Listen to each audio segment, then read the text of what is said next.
ABC One Television. ABC One Television. Le leader en actualité. C'est Jésus-Christ qui est le number one. Lelo c'est mon collègue Sengo na kati ya capitale à Kinshasa. Comme on a kezali bongo dernier jour au bana biso ba uti ko sala l'examen d'état. Lelo ezaki 4e jour na bango. Tozali ana école les élites de Ngaba. To uti ko la kisabino kuluna na Ngaba. Pona koloba ke Ngaba ezaka na kuluna te, ezape na ba bilenge o ba mipesa na makambo ya kotanga. Yango lelo to kiti bongo na kati ya commune na Ngaba. Pona kozwa bilenge na biso o ba uti ko si examen d'état. To bandi bongo bonjour. Bonjour, mère. Donc, mon yo, les lots, c'est Sengo. Les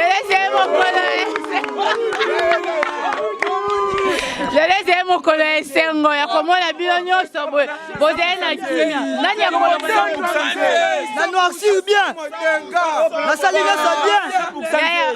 Bon, donc promettre à biso qui est au tapoudre. Calme.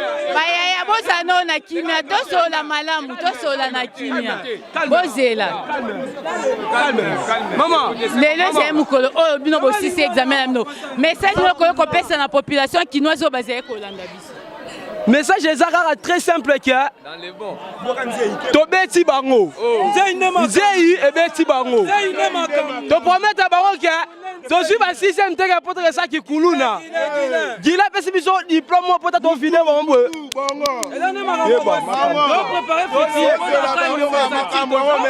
bino mo boze komona bana nzela bilili lolenge ni babi baza kosieta ela isi ke bilenge oyo basali examen malamu balobi bango bazali bana ya nzei ya bosali examen ka bana nzei ou bien bana ya les élites pe bazali elokana regretter aussi si mais misala exacte population to va bien té OK eloko liboso na sepana ndenge nzambe asungi biso tosali na kimia nyonso eleki na kimia malgré bambongo ezalaki difficile mais nzambe asungi tosali na kimia nde eza boye to préparer futur ya ba université bazali bato ba voyager bazali mais na sangaka kimia ba misala nde mona ngana osenga bafongolisa biso université bato bakabine université bato bakabine bafongolisa biso misala eza te ya malembe bopesa message moko eza important botika makelele balobi bana nzei nde baleki bango tozomona na kati ya centre tomoni ka bilenge na bayaya oyo baza baeleve ka ya nzei bilenge mosusu baza te préfet na biso komona guilin oyo aboya nzei esali mokili na ye toala 100% si yanga yango oyo 100% si bombela biso nyonso mer nyonso makambo tosana bango lokolo yango oyo. Bon, merci pour la parole. Tu sais pas vraiment dans le centre de biso ndenge examen eleki eloko tozosenga pas ba konzi ba résultat bientôt mona. Deuxièmement, par rapport à budget pour les écoles, alors nous demandons aussi, en tout cas, des excuses par rapport à nos professeurs. Parce que les professeurs, souvent, vont dire que surtout autant que ça bino, ils ont pitié parce que tous autres bino mawa. Alors, moi, on est la biso un peu passé. Comment est-ce que les professeurs sont que autant ça biso pour la mawa parce que là qui paiement la bango, ce n'était pas vraiment bien. Paiement la bango, ils ont bien été, c'est pour ça qu'ils déclaraient à tout moment que au paiement et ça bien été. Alors place où on a c'est la biso professeur na biso parce que on a des bons professeurs, des bons encadreurs. Malheureusement, leur salaire ce n'est pas vraiment du tout bien. C'est pour ça qu'on demande pour eux s'ils sont vraiment bien, ils peuvent encore ajouter quelque chose bien la somme pour nos professeurs là aussi ça sera bien parce que nous on a besoin d'étudier, d'aller aussi à l'université. Alors nos parents s'ils n'ont pas des moyens. Alors nous demandons vraiment par rapport au taux parce que nos parents souvent leur taux c'est 90 alors que c'est déjà 63 comme ça. Donc c'est pas aussi normal. Donc nous demandons seulement aux autorités de plus aussi vérifier leur soutien pour nous, ça sera aussi bien. Tu es d'école? De quelle école? Donc Béni sur l'avenue Mounene 34. Bravo Yaya. Kakabwe, les gens bozali komona bango baza na esengo makasi mpo lelo eza jour ya suka mpo na bango nazali koyamba siko baélève ya les élites de Ngaba école oyo tozali.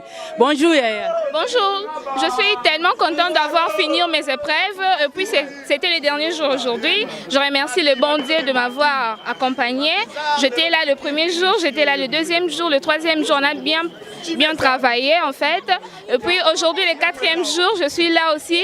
Je suis tellement émotionnée, je suis là plein de joie car je sais que je serai diplômée. Ça se voit vraiment que tu es joyeuse. Merci. Merci, je remercie le bon Dieu, je remercie notre promoteur, le monsieur Bwanza, là, divin. Il était toujours là, il nous a accompagnés, il ne nous a jamais laissés.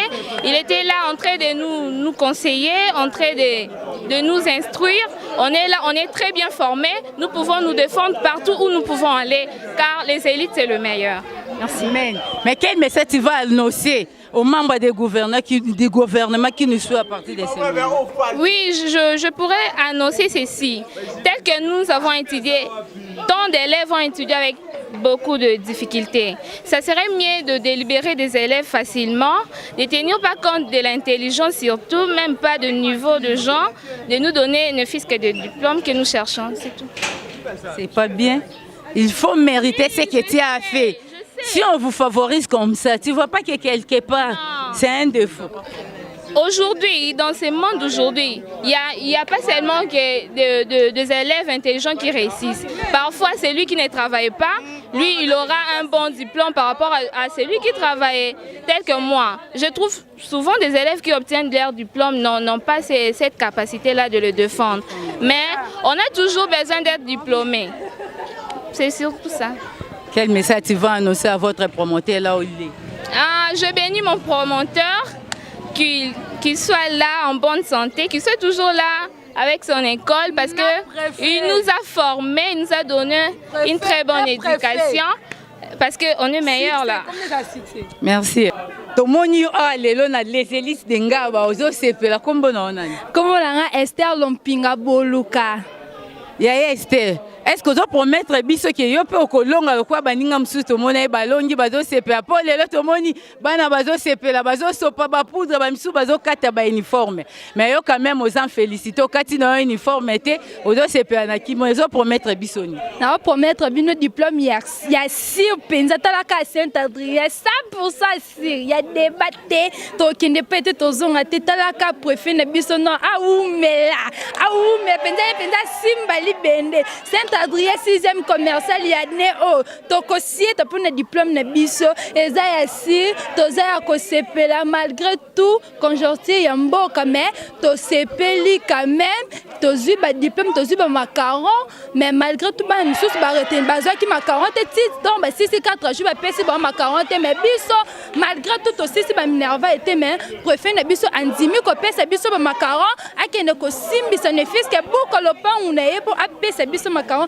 yo to sepe to pesi profil na biso bambote to lele ya fort jamais to tika etalaka préfet abanga te anewana ozo bane bele po makambo sali biso etikali biso elembo to sepeli ne makasi. Mais nombre ba diplômé na République démocratique du Congo ezoko mebele misale ezate bolobani n'est pas gouvernement o ba Hollanda bin.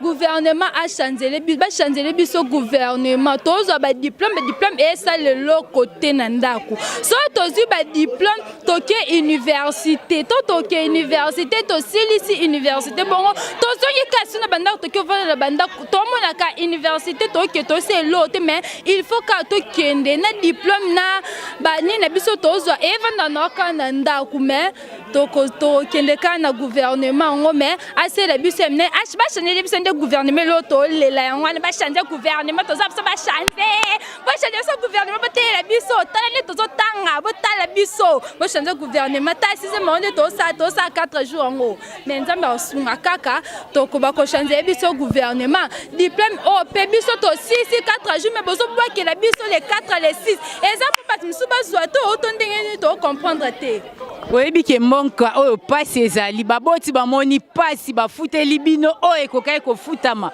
mpo ete bino bosala ngai nalingi boyebisa nga résultat na bino ezala lolenge nini mpo lolenge baolobaki esalama bientôt la bomonaka balede juillet baobwaka yango déjà estce correction wana esama mpe na ndenge moko ya malamu obien baobwakaka selon bango na ndenge kako bango baoraison wande toyebi te mpo baobi bale 4 bale 6 baobwaka to 6 lo le 21 bobwaka bale 4 bale 6 ata bino moko boraisonna makambo so bolinga bosala bato mais conseil ni bopesa bango mpo bakokosa biso eza bana misu batravaille tokomona bango babimi mpo tozomona bana misu bazozwa badiplôme azokokata kose défendre te quand même lokwa bino bosali année oyo mais bazosa publication yango eza paiement mbangu message ni bokoyebisa bango bato babimisela bino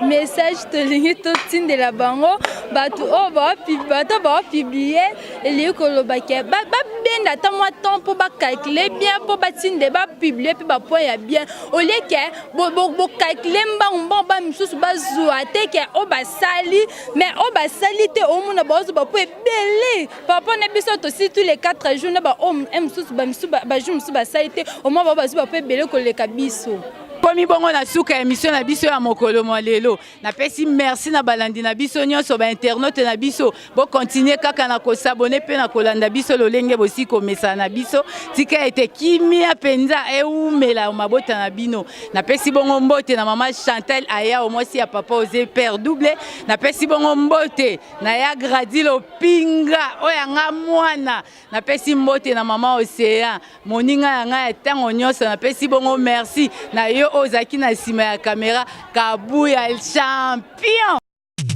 ABC1 Television. ABC1 Television. Le leader en actualité.